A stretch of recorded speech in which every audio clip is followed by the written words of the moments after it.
Hey, and welcome to the Grit and Wit podcast, where we chat about what it looks like to live out Christianity and how we can have fun and enjoy life in the process. I'm your host, Rebecca Caldwell. Welcome to the party.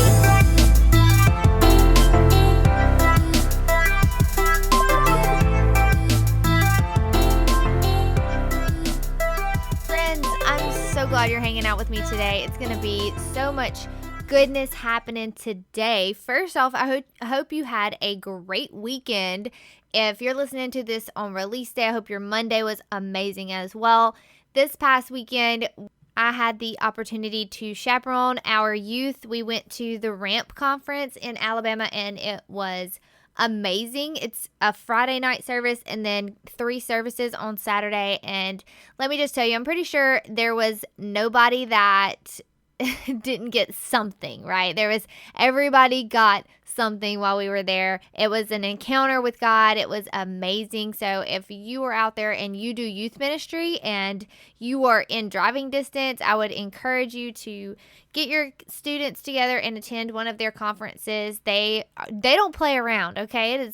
It's no joke. They dive deep on just round 1. They're going in there. And I love that because they didn't play patty cake with the kids. You know what I'm saying? Like, they straight up were just very much intentional with everything that they did. There was no beating around the bush. It was just like, here it is. We're going all in. And I like that. I like that they don't tiptoe around subjects. I like that they don't, hold back because they're afraid it might be too deep. They're just like, here we go. And it was so good. And one of the stories or testimonies, I should say, that they shared really inspired today's podcast. And there was a girl that was talking about fear and intimidation and how it just had a hold on her life. She was just so timid and so fearful. She would barely speak to people. And I feel like fear is something that we all kind of deal with. It is something that each and every one of us struggle with in some way, shape, or form to some degree if we have not found freedom from it in Christ. Because the enemy loves to use fear as a tactic to keep us from walking in our identity in Christ. Because when we are able to live without fear, we're able to live in that perfect love of Jesus Christ, then the enemy gets really nervous when that happens. So we're going to kind of talk about fear today because it comes in all different shapes and sizes, but fear essentially is like that unpleasant emotion caused by the belief that someone or something is dangerous or likely to cause pain, or is a threat to us. It makes us feel anxiety, worry, dread, nervousness, unease. So all of those things kind of fall under fear. So that anxiousness that you feel,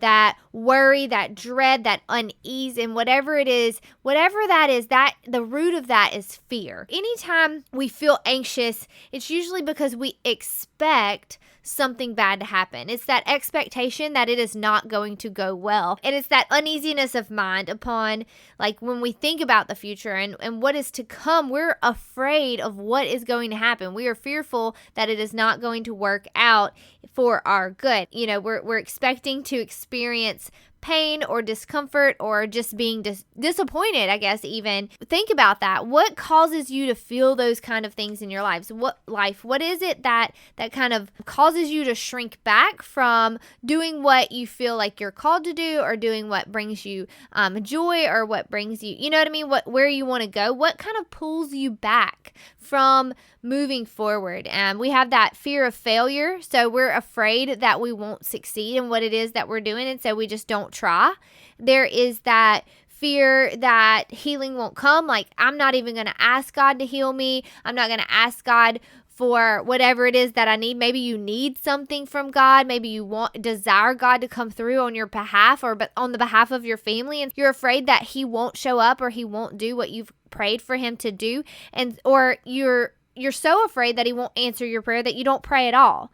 Right? Or that fear of not being good enough, that you're not smart enough or not talented enough. So I don't even want to try because I feel like I'm not enough for whatever it is that I feel like I want to do, but I can't do it. I feel like I can't do it because I might not be enough.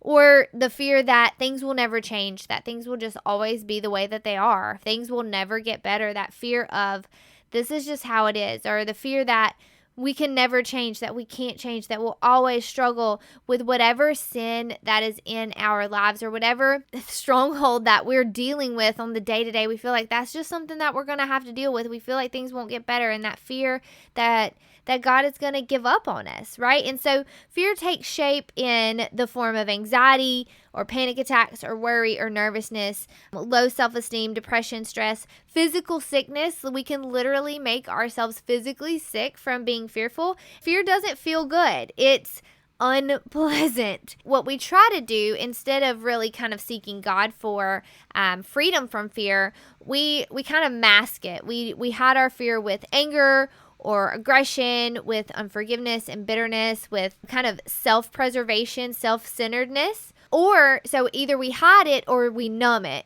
And so if I can't fix it, then I don't want to feel it. We use TV or alcohol or drugs or even food addictions, whatever it might be. We try to numb what we can't fix so that we try to make ourselves feel better in some way, shape, or form, or we numb out so that we don't have to feel it. And so fear, let's be honest, fear sucks. It just does. And that's why the enemy uses it, because fear steals from us. It holds us back. It restricts us. It makes us shrink back, and it keeps us from moving forward in freedom. Honestly, you cannot live free when you're constantly fearful of things. And so it causes confusion. It makes us irrational. Y'all know, if you've ever seen any kind of suspenseful or scary movie or whatever it might be, when people get scared, we act irrational. Like our brains malfunction and we just make really poor decisions in the moment. It can paralyze us. It can, fear can be oppressive, and fear feeds sin. It just does. It feeds that sin, and it separates, and sin separates us from God. And it keeps us from walking in obedience, because God will ask us to do some scary things, some things that maybe cause us to feel fearful a little bit. But if we can press past that feeling of fearfulness, there's freedom on the other side. God's plan for us is not for us to walk in fear, right? It's really hard for us to love God well and love people well and serve them well with fear constantly nagging at us. We really want to overcome fear. We really want to see fear demolished in our lives so that we can fulfill and live out our purpose, which is the Great Commission, which is to go and tell. We've really lived with hurts and fears and all of these lies for way too long and accepted them as normal. And I think that's part of the issue, is that we see these things and we've lived with them for so long, and so many other people live with them, that we think it's normal. We think that living in fear is just a normal part of life. It's and it's hard to get out of. It's uncomfortable because it's going to take some work. It's going to take work on our behalf, but it's also going to take surrender on our behalf. We have to surrender it to God, because when we accept fear as normal, then we have to kind of shift our perspective to accept truth as normal, God's truth, which is that we don't have to live in fear. And so one of the biggest lies that the enemy will tell us is that this is just how you are. You are just a fearful person. You're just a timid person. You're just an anxious person. You are just this kind of person. And when we take that on as a part of who we are, we're stepping out of the identity that God has given us. And God has given us boldness. God has given us a spirit of power, love, and a sound mind, not a spirit of fear. And so when we take on that fearfulness as a part of who we are, that anxiousness as a part of who we are, then we're stepping out of line with who God has really created us to be. Whatever your this is, whatever your fear is, whatever it is that's causing you anxiety or nervousness or worry, whatever that this is, I want to tell you that if it does not line up with the truth of God, that it is not who you are. That's not real truth. It may feel real, but it is not real. If it does not line up with God's truth about who you are, with your identity in Christ, then it's not real. It does not have to be your truth. And so we're going to really take the enemy's lies, and we need to replace it with God's truth. Taking God's truth as our truth, so that we can have a new normal. And it's time for us to refuse to agree with fear. We cannot continue to agree with fear, even when it seems real and even when it feels real.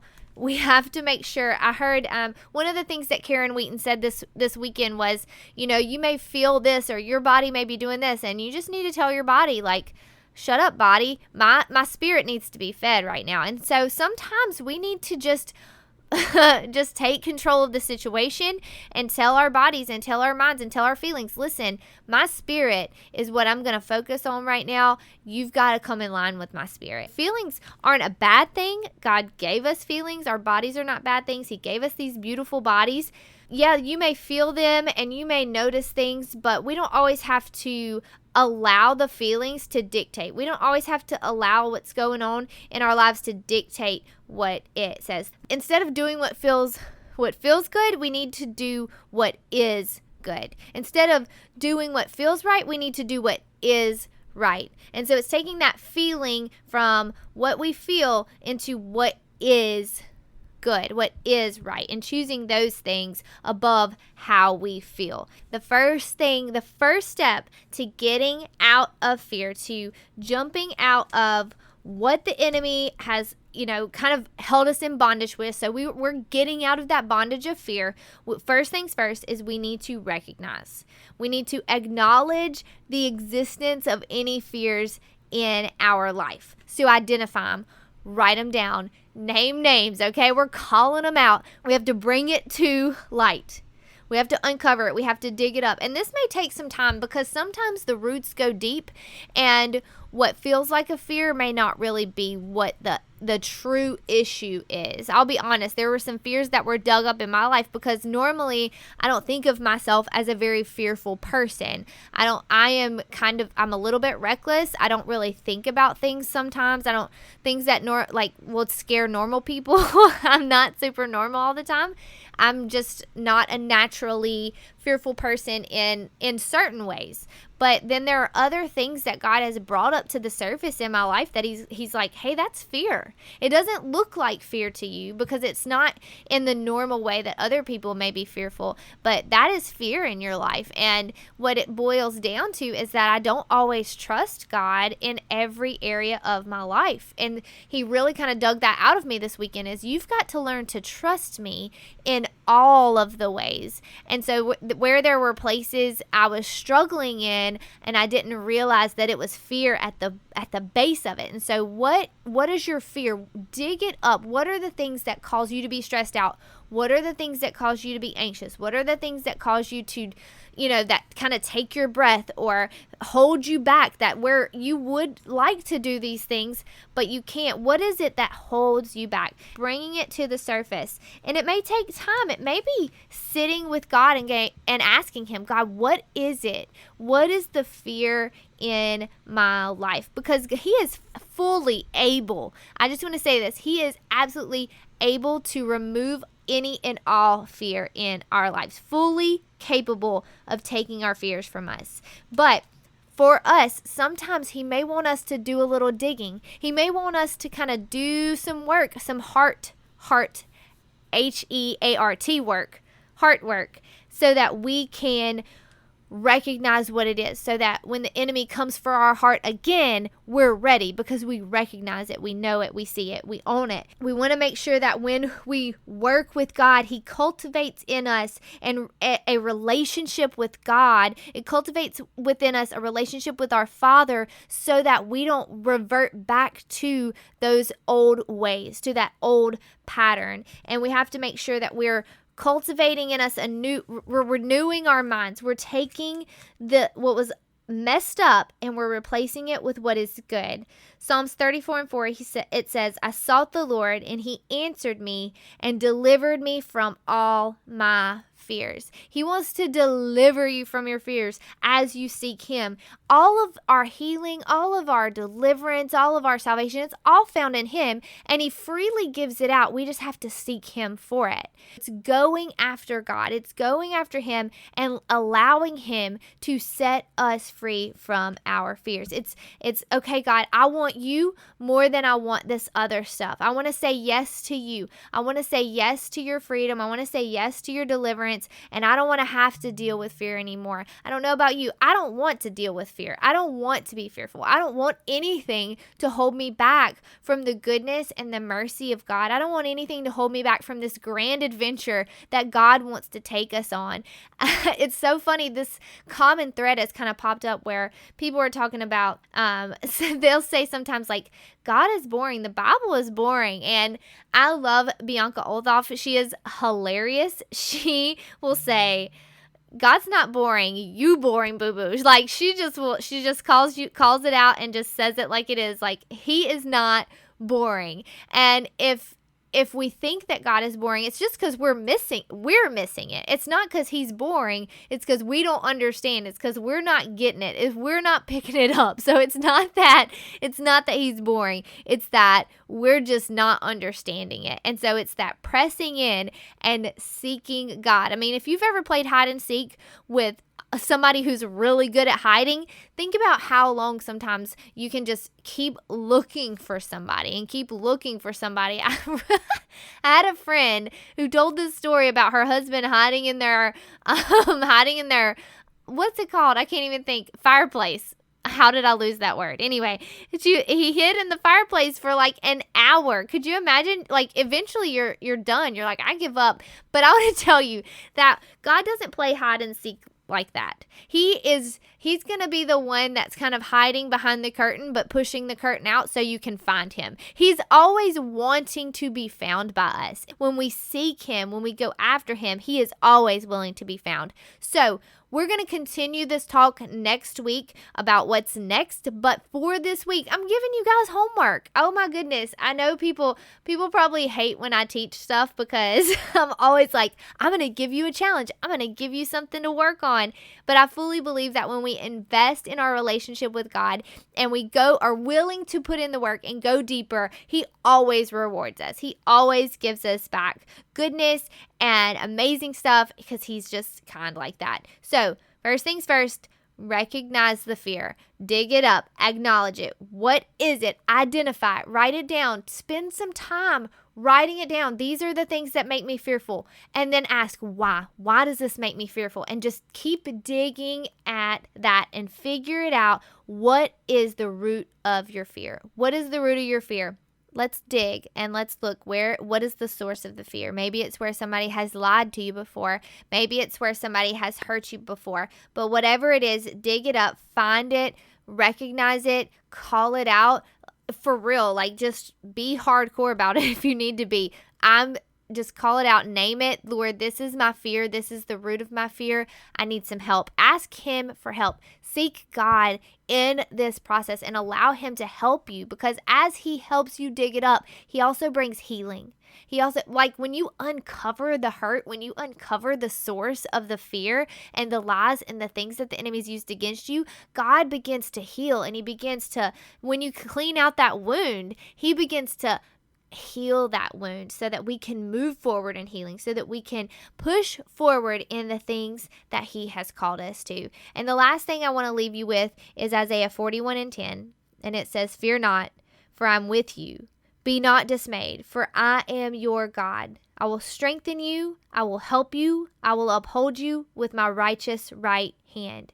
We can see his faithfulness. We do not have to fear because our God is with us. We do not have to be dismayed because he is our God. He strengthens us. He helps us. He upholds us with his righteous right hand. And so be encouraged, friends, that this may be a little bit of hard work, but in the end, it is absolutely worth it because we get more freedom. We get to just live in his healing and his freedom and his refreshment. So I hope you guys have a fantastic week. Thank you so much for listening. If you enjoyed today's podcast, you can head on over to iTunes and you can rate and review the show. I would greatly appreciate that. It just helps other people see that people are enjoying it so that they might want to listen too. And you'll get a shout out on the podcast. So go ahead, head on over and do that for me. Also, you can share it on whatever social media platform makes you happy, or text it to a friend. You can just copy the link, send it out and say, hey, I think this would really mean something to you, or hey, I'm really enjoying this podcast and you should take a listen. So I really appreciate you guys. And of course, you can always support me financially if you are down for that. You can do that over on patreon.com/gritandwit.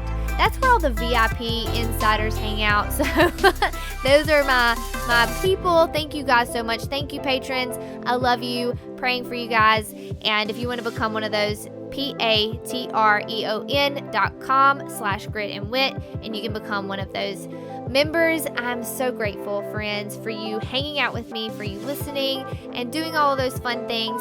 If you want to hang out with me as far as all of the workout stuff that I do, the health and wellness stuff that I do, you can head on over to the Battleground with Rebecca Caldwell on Facebook. And if you want to hang out with me personally, you can head on over to my Instagram at Becca D. Caldwell. And as always, I'll talk to you next week, friends. See you then.